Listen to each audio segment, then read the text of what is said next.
Bună, dragilor, și bine ați venit la o nouă citire. De această dată te invit la o citire generală, în cadrul căreia vreau să văd ce urmează pentru tine în următoarele 24 de ore, din momentul în care tu vezi acest videoclip. O să vedem dragostea, familia, prietenii, viața privată, sufletul tău, cariera, banii, dar și surpriza pentru tine. Hai să vedem așadar. Îți mulțumesc pentru că mă urmărești, îți mulțumesc pentru că mi ești alături. Contează foarte mult pentru mine. Ok, a început citirea și avem aici Luna, Regina de bâte, Asul de bâte. Este o dorință mare aici de a trăi viața, este o dorință mare de a ieși după, dintr-o situație dezamăgitoare. E ca și cum s-au aflat niște minciuni sau ceva te dezamăgește, ceva nu-ți place și atunci te hotărăști să îți trăiești viața sau te hotărăști să faci doar ceea ce îți place. Problema este Luna, care vorbește despre confuzie sau poate despre faptul că faci aici ceva în secret, pregătești ceva pentru sufletul tău. Mai văd o legătură cu zodia Pești, da? Dar și un moment de confuzie, ca și cum vrei să te simți bine, vrei să faci ceea ce îți place, vrei să-ți investești timpul într-o pasiune sau vrei să te întâlnești cu o persoană dragă ție, doar că e foarte multă confuzie aici.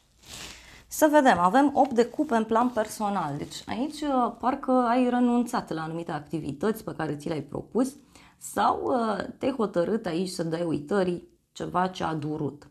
În alte cazuri poate să fie și o decizie privind o separare sau privind o detașare față de o persoană, față de o situație.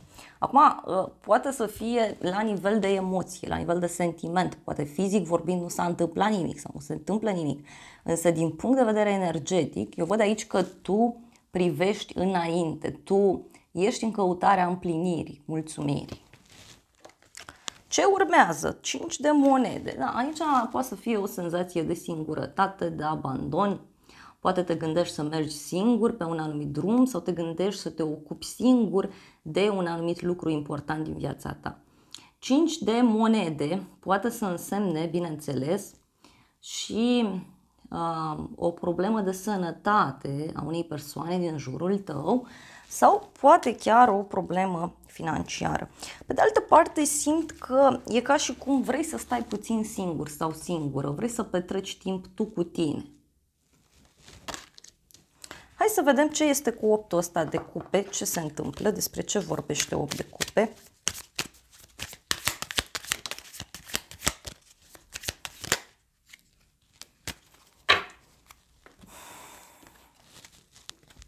De cupe spune că parcă ai renunțat la ceva legat de familia ta, legat de un grup de oameni din care faci parte.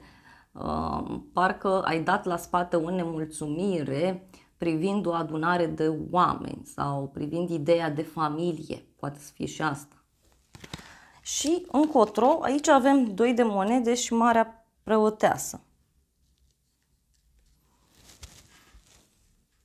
Aici văd pe cineva care jonglează între două situații, da? Două relații, două oportunități. Doar că e în secret. Deci această idee de secret, de ascunziș, se accentuează foarte, foarte mult. Eu pun pariu că unii dintre voi aveți niște planuri, dar cumva sunt la nivel emoțional, sunt în sufletelul vostru. Parcă faceți lucruri de așa tiptil, ca o pisică, fără să știe lumea, fără să știe ceilalți. Regina de spade, justiția, aici e foarte multă hotărâre. Hai să vedem 5-ul ăsta de monede, despre ce vorbește.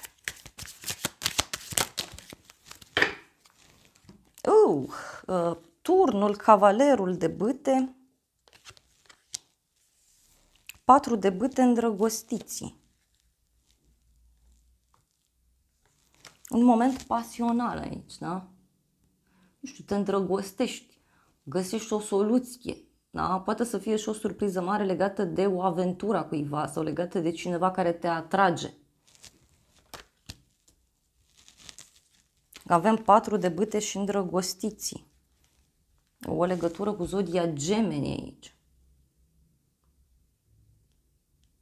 Văd foarte multă indecizie, parcă nu știu, te vezi cu persoana iubită sau afli o informație despre persoana iubită. Poate e vorba și de un cuplu din jurul tău despre care afli niște informații destul de puternice. 3 de spade, deci e ceva ce nu îți place, ceva ce nu îți convine.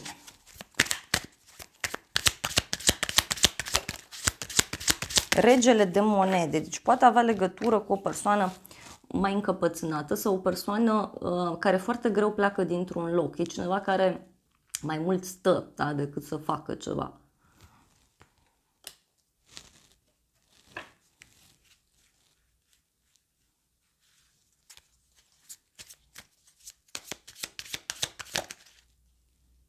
Nebunul. Deci aici o să rămâi surprins de atitudinea unei persoane. Nebunul vorbește și despre sinceritatea cuiva, dar nebunul vorbește și despre un adevăr pe care cineva îl spune.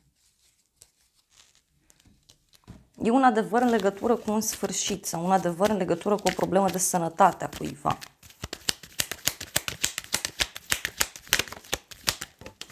Și ce văd aici? O oarecare gelozie, da? Gelozie în viitorul apropiat și că te dorește cineva. Aici poți să rămâi surprins de cineva care e gelos sau geloasă. Hai să vedem în continuare.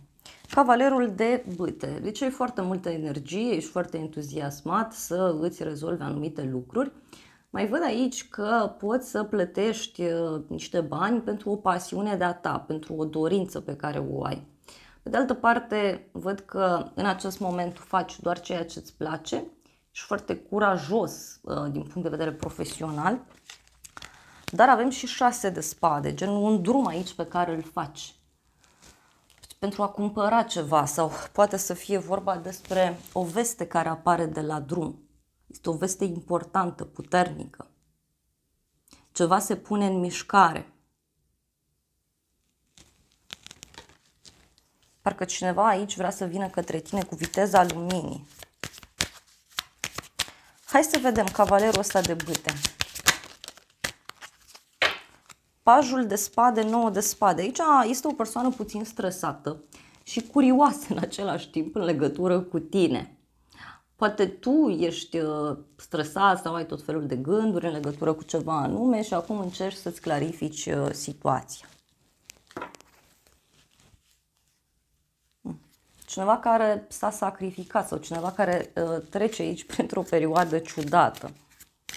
Hai să vedem 6 de spade. Deci mi-apare un drum pe care îl faci sau faptul că ceva începe să funcționeze, ceva începe să se miște într-o anumită direcție. Ia să vedem. 6 de spade. Cavalerul de monede. Deci un drum în interes financiar sau poate îți vine un pachet, îți vine un colet.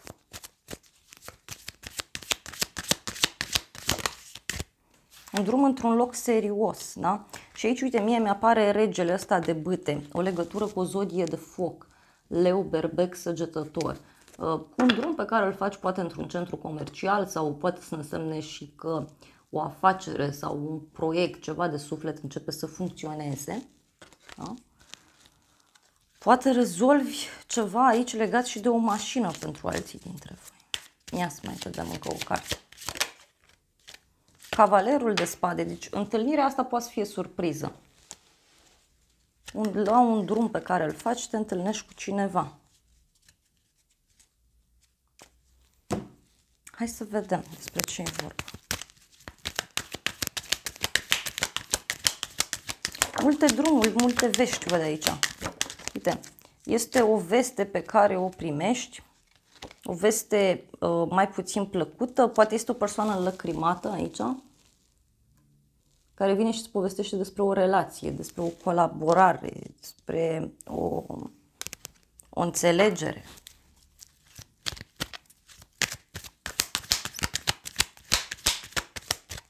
Ia să vedem noi.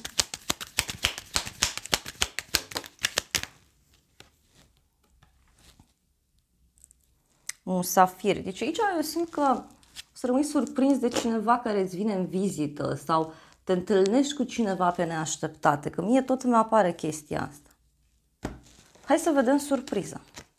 4 de spade, deci odihnă, liniște, 9 de cupe împlinire și 6 de cupe un suflet pereche. Surpriza, nu știu, este o sarcină, nu știu, auzi de cineva care a rămas însărcinată, care a rămas însărcinată, la bărbați nu se poate. Sau este vorba despre o surpriză pentru sufletul tău, o bucurie foarte, foarte mare aici. Poate legată de un suflet pereche, legată de un copil, o bucurie foarte mare care poate să țină și de o fostă iubire. Dar surpriza este că tu aici văd eu că îți găsești liniștea. 4 de spade. Pajul de monede și 8 de cupe. Da? Deci uite, lași în urmă ceva ce aveai de făcut, surpriza e. Niște studii, aveai de rezolvat ceva important și lași în urmă acest aspect și te relaxezi, te liniștești. Pentru unii poate să fie vorba și de o rivală. Da? Este o rivală de la muncă, da? Cineva care lupta cu tine împreună pentru, sau lupta cu tine pentru o funcție, da? Sau pentru un loc. Hai să vedem, 9 de cupe. 8 de bâte, da? Deci multă comunicare aici, niște mesaje pe care le primești, apeluri telefonice, niște declarații bruște pe care cineva le face. 10 de bâte. E ca și cum cineva explodează aici și îți spune ce greutate are în spate, îți spune ce problemă are. Da? E ca o problemă de sănătate sau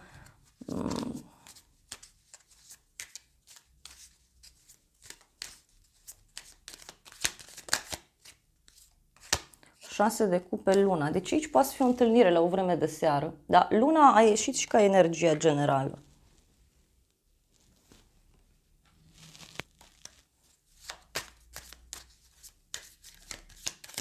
Persoană sinceră, dar confuză.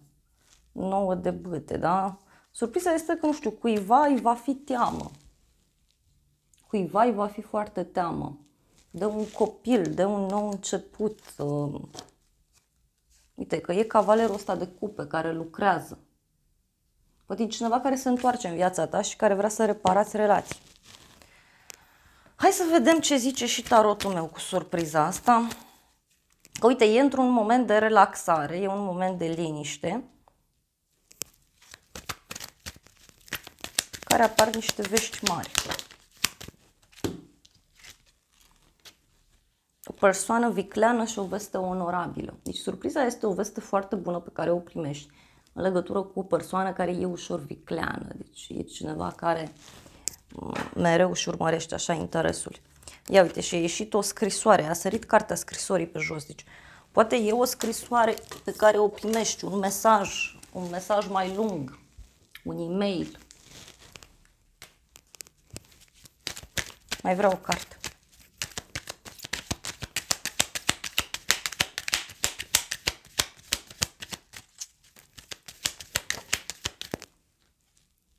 Bani puțin și supărare.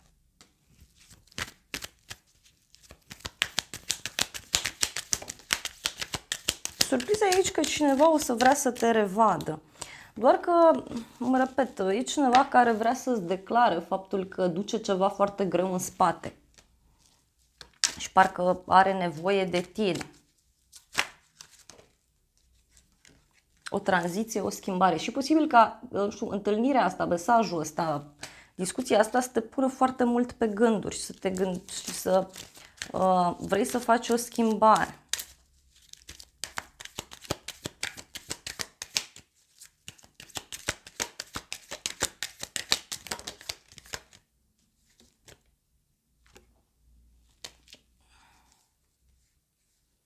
Da, deci e vorba și de o întâlnire cu o persoană care te iubește sincer. Sau o discuție pe care o ai din casa ta cu o persoană care ține la tine sincer. Și lucrurile pe care ți le zice omul ăsta chiar te vor pune pe gânduri.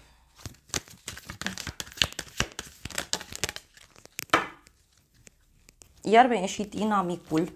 Da? Deci e o persoană mai ciudată, mai misterioasă din fire. cineva care se mișcă foarte încet, pentru că persoana asta are nevoie de siguranță. Avem un bărbat matur, o femeie matură care e supărată, o sumă mare de bani și un noroc. Da? Surpriza poate să fie legată de un cuplu care are niște probleme, banii, sau un cuplu care are probleme foarte mari și vin către tine să-și ceară părerea, poate, știu eu.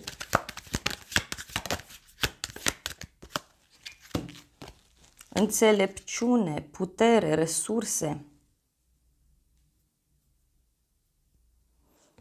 Nu, e vorba de cineva care parcă nu vrea să-și piardă resursele, nu vrea să-și piardă puterea. Da? Cineva care trece prin niște provocări mari. Legătură cu o casă scumpă sau în legătură cu un loc drag. Casă scumpă poate să însemne și un loc drag, da? Nu știu, o casă la care tu ții foarte mult, sau teren, o cameră, ceva. Da, dragilor, acestea au fost previziunile de această dată. Eu vă mulțumesc pentru atenție, vă îmbrățișez cu drag, vă mulțumesc că mi-ați rămas alături până la final. Sper din suflet să fie de folos informațiile și să ne revedem cu bine și data viitoare. Eu vă doresc să aveți parte de o zi sau de o seară cât mai frumoasă și nu uitați că dacă doriți o analiză pentru sufletelul vostru, găsiți oricând gratuit pe aplicația de tarot care îmi poartă numele. Aveți link în primul comentariu, este absolut gratuită utilizarea aplicației și oricând aveți nevoie de o ghidare, mă găsiți acolo. Vă îmbrățișez cu drag și să ne revedem cu bine și data viitoare. O zi sau o seară cât mai frumoasă vă doresc!